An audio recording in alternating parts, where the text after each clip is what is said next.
la dottoressa Pagnozzi, che è diciamo così, la responsabile della struttura assieme alla polizia stradale che si occupa di queste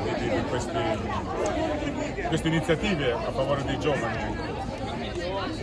Si tratta di un'iniziativa itinerante che dovrebbe toccare circa 70 città in Italia, una settantina di città. Oggi è qua a Vicenza ed è un'iniziativa congiunta, un'iniziativa della Polizia di Stato, alla quale prendono parte due delle specialità della Polizia di Stato, che sono la Polizia Postale, ex Polizia Postale. Centro operativo sicurezza cibernetica. Ma lì la Polizia Stradale, che non ha cambiato nome, rimane Polizia Stradale. Ecco.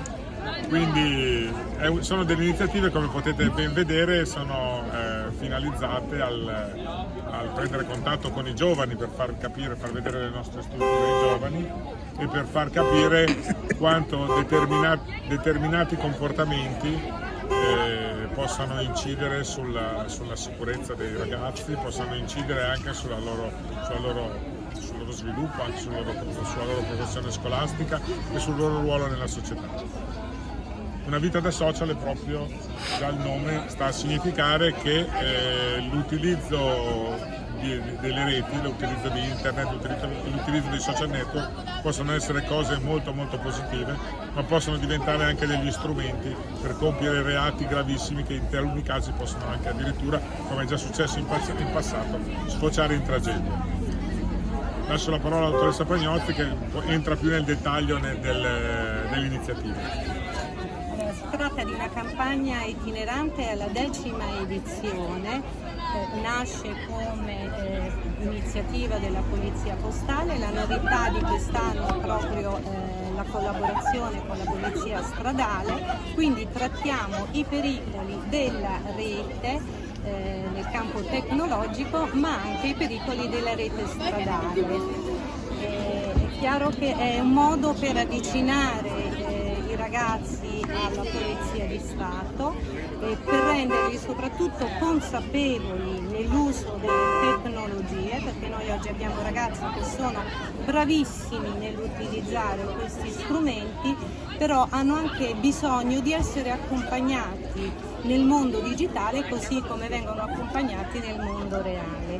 Quindi è un compito arduo per chi ha il compito di fare l'educatore, i genitori, gli insegnanti, però è importantissimo farlo. L'argomento principale per quanto riguarda la Polizia Postale è soprattutto il bullismo e il cyberbullismo. Bisogna far capire a questi ragazzi che spesso le parole feriscono di più di un pugno nello stomaco. E lo stesso poi bisogna educarli anche all'uso consapevole delle autovetture, delle moto, perché anche questo è un settore dove necessita tanta consapevolezza.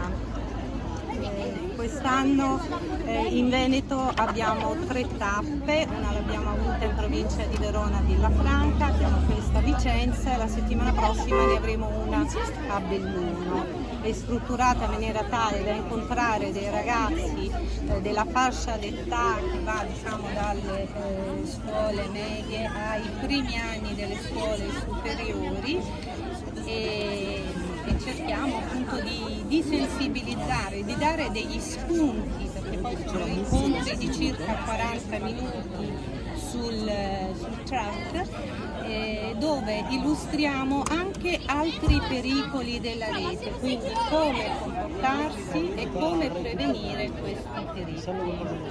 Tenete conto che ho letto recentemente su una rivista scientifica che al giorno d'oggi un ragazzino di 7 anni possiede lo stesso numero di informazioni che 50 anni fa possedeva un uomo di 50 anni. La differenza è che un ragazzino di 7 anni non è in grado di analizzarle, di strutturarle e di capire di cosa si tratta, mentre invece un uomo di 50 anni ha la sua esperienza. Quindi è vero, come diceva la dottoressa, l'internet è uno strumento molto molto importante, ma bisogna saperlo usare. È un po' come un'arma, no? Può servire per difenderti, ma può servire anche per provocare dei danni incommensurati.